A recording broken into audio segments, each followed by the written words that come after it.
Are you serious? Yes. And Whoa. when they turned it off, the people that I, stayed with that took me around, they were like, wow, we're not used to this.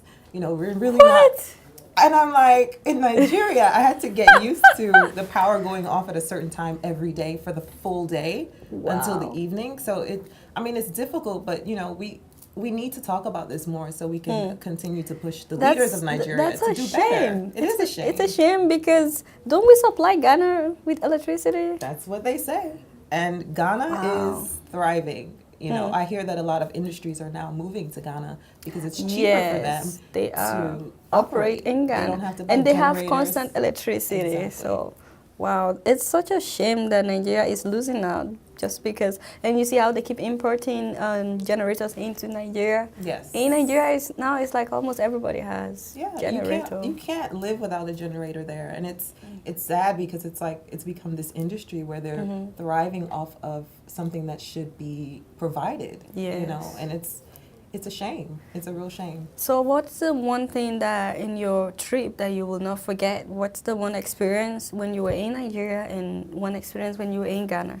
You were only in those two countries, right? Yes. Okay, so I was supposed to go to Benin, but it didn't happen. But that's okay. Someday. I hope to go back to West Africa and explore more. Okay. But I would say in Ghana, the people there are amazing.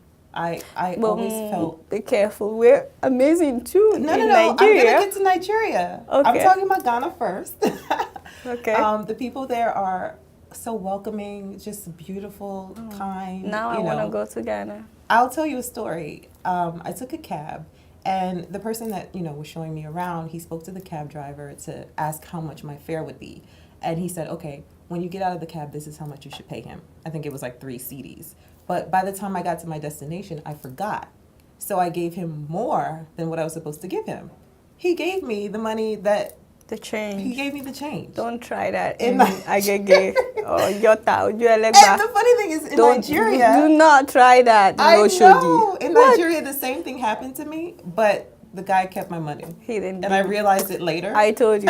Like I knew. Why would you give the cab driver more than the money that... I know. Seriously. Especially if you knew... But that was my mistake, but still. Especially if you knew you're from America, Yeah. I mean, but it just struck me how kind they are, kind-hearted. Maybe of course there are bad people everywhere, but a lot of the people I came in contact with were really, really good people.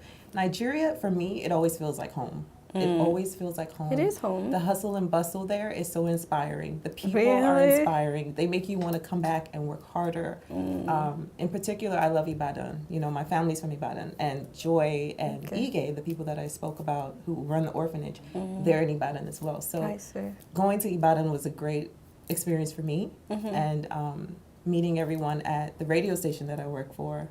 We didn't talk about that, but might as well say So it, when people watch these stories that you did, what's the message that you're hoping that they will take out of it?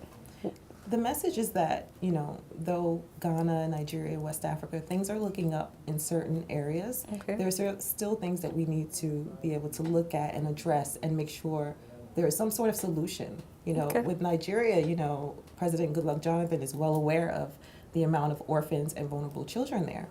But we need to start putting him to task, like, what are we going to do?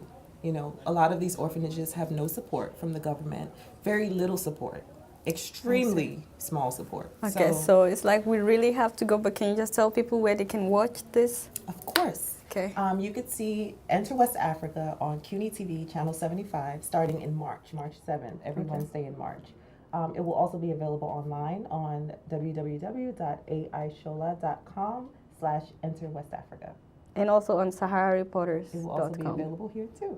All right. Thank you so much, Abi, for coming into the studio today. It's so nice to see you again. So, thank you, viewers, for your patience. And it's been Abi. Apart from this, she is also a freelance journalist and has a website. What's your website called? It's www.aishola.com. And the Culture Shock? Culture Shock is www.cultureshocknigerians.com. And with that, she reports about Nigerians and their experiences of culture shock out here in America. Yeah, it's a radio show. It's a radio show, a weekly radio show. Yes. All right, Abi, nice to see you. It's fun. All right. Coming up is Mr. Shure about to sign off. Thank you. From Sahara reporters. Could Sahara reporters tell me? When Nigeria is working, we will all know. Apologize. You can you imagine? Apologize to who? For calling me short of anything. No. It's because no. The psychopath of the higher court. Shoot me, let me die. Shoot me. I want to die. We are not going to take this anymore. We have been taking this lying down for a long time. It's been happening since 1960. We are not going to take this anymore, and we refuse. Wait. No. We are